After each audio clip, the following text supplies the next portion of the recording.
ছাড়া কাউকে সেজদা করা যাবে না। আর তাছাড়া আদম তো আমার পরে সৃষ্টি করা হয়েছে, সে তো, আমি হচ্ছি মুরব্বী, আমি হলো সিনিয়র, আর আদম হচ্ছে জুনিয়র। অনেক পরে সৃষ্টির সকলের শেষে আদম আলাইহিস সালামকে সৃষ্টি করা হয়েছে। সুতরাং আদম আলাইহিস সালামকে আবার সৃষ্টি করা হয়েছে মাটি থেকে, আর আমাকে সৃষ্টি করা হয়েছে আগুন থেকে। সুতরাং আমি আদমের চেয়ে বড়। এটা হলো শয়তানের যুক্তি। এই ধরনের যুক্তি যখনই কেউ গ্রহণ করে তখনই সে শয়তানেরই পথ ধরে, অর্থাৎ সিরাতুল মুস্তাকিম থেকে ডানে সরে যায় অথবা বামে সরে যায়। শয়তান ডান দিকে নিয়ে গেলেও শয়তানের উদ্দেশ্য সফল হয়, বাম দিকে নিয়ে গেলেও সফল হয়। অথচ সিরাতুল মুস্তাকিম এমন একটা পথ যেটা অবিভাজ্য। আমাদের শরীয়ত তাই, যেটার সঙ্গে কোনো সংযোজন বিয়োজন চলে না, পরিবর্ধন চলে না। যেটা সুন্নত মূল আদম আলাইহিস সালাম থেকে চলে এসেছে। সমস্ত নবী রাসূল ওই একই পথের সাধনা করেছেন, একই পথের দিকে বিভ্রান্ত মানব গোষ্ঠীকে তাদের নিজ নিজ যুগে পথ প্রদর্শনের চেষ্টা করে গিয়েছেন। অথচ যারা তাদের কথা শুনেছে, যারা তাদেরকে নবী এবং রসুল বলে মান্য করেছে, আল্লাহ তাআলা তাদেরকেই গ্রহণ করেছেন। আর যারা নবী রসুলের সমালোচনা করেছেন, যারা নবী রসুলকে মান্য করেনি, তাদেরকে আল্লাহ তাআলা গ্রহণ করেনি। তারা আবেদ ইবাদত বন্দেগী করলেও গ্রহণ করেননি। যেমন ইবলিস 6 লক্ষ বছরের ইবাদত, 6 লক্ষ বছরের ইবাদত। একজন মানুষ, কোন নবী রসুল 6 লক্ষ বছর তো হায়াতই পান না। এত বছরের ইবাদত আল্লাহ তাআলার কাছে মূল্যহীন বলে বিবেচিত হয়েছে।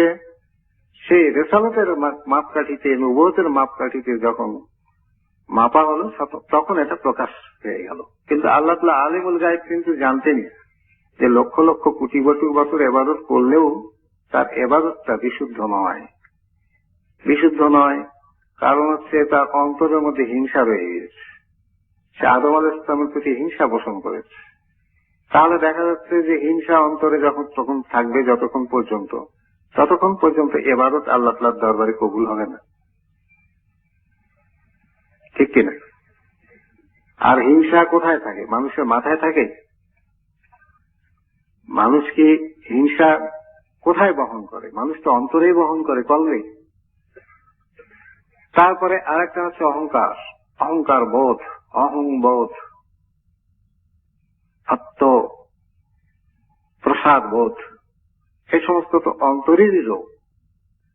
সুতরাং দেখা যাচ্ছে যে অন্তরের রোগ যতক্ষণ পর্যন্ত থাকবে, অন্তরে হিংসা থাকবে, অহংকার থাকবে, নিজেকে বড় ভাবার বোধ অন্তরে যতক্ষণ পর্যন্ত থাকবে, যতক্ষণ পর্যন্ত লোভ থাকবে, এই সমস্ত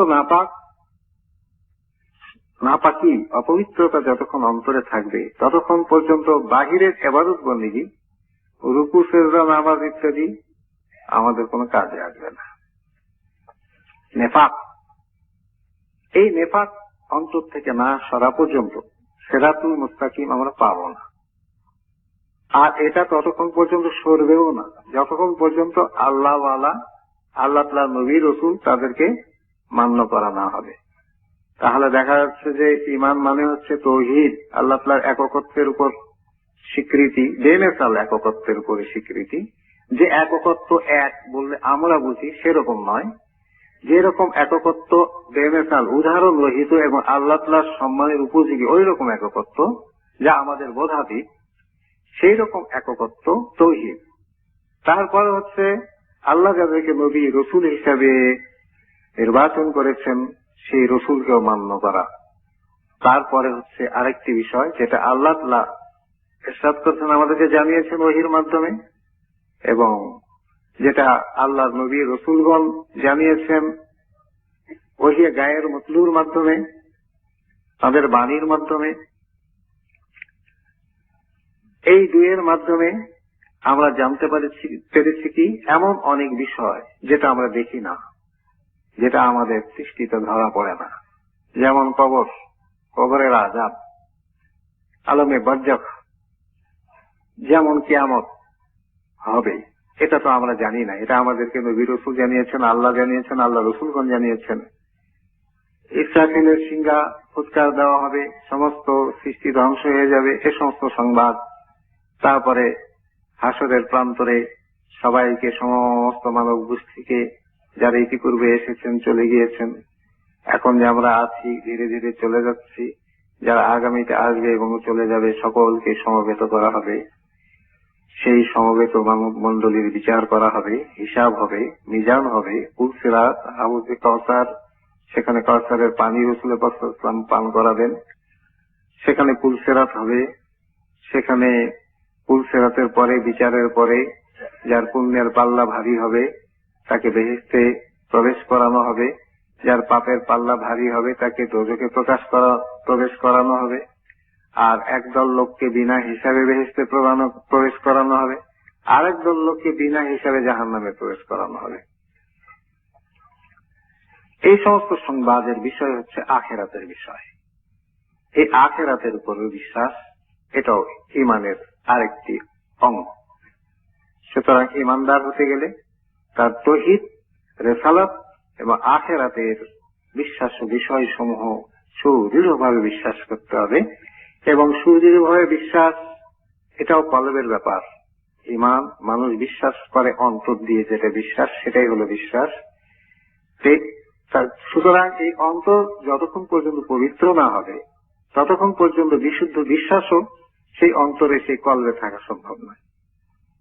সুতরাং অন্তর বিশুদ্ধ করার বিষয়টি, পরিশুদ্ধতার বিষয়টি, তাসকিয়ে নফসের বিষয়টি, ইসলাহে নফসের বিষয়টি দ্বীনের, ধর্মের, ইহকাল পরকালের কামিয়াবির প্রধান বিষয়। এরই উপরে যুগে যুগে নবী রাসূলগণ প্রচার করেছেন, দাওয়াত দিয়েছেন পরিশুদ্ধ জীবন যাপনের দিকে। এই পরিশুদ্ধতার ভিত্তি হচ্ছে কলব।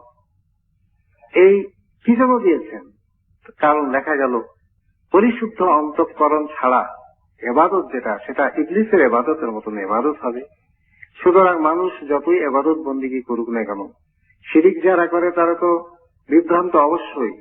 যারা তৌহিদ করে, যারা তৌহিদি জনতা এক হওয়া বলে, রেসালাতের গুরুত্ব যারা বোঝে না, যারা রেসালাতকে কোন ক্রমে গুরুত্ব দিতে চায় না, তাদের অবস্থা ইবলিসের মতো হবে। কারণ রেসালাতের আওতার মধ্যে না এলে, রসুলদের মাধ্যমে, নবীদের মাধ্যমে তাসকিয়ে নফসের যে তাওয়াজ্জুহ, যে কুওয়াত, যে বাতিনি, যে অভ্যন্তরীণ শক্তি, যেটার মাধ্যমে অন্তর পরিষ্কৃত হয়, পরিষ্কার হয়, সেটা পাওয়া যাবে। আল্লাহ জাল্লা জালালুহু ইরশাদ ফরমান, ক্বাদ জাআকুম মিনাল্লাহি নূর ওয়া কিতাবুম মুবিন। আমি নিশ্চয়ই তোমাদের নিকট প্রেরণ করেছি একটি নূর এবং কিতাব। আল্লাহর কিতাব কোরআন।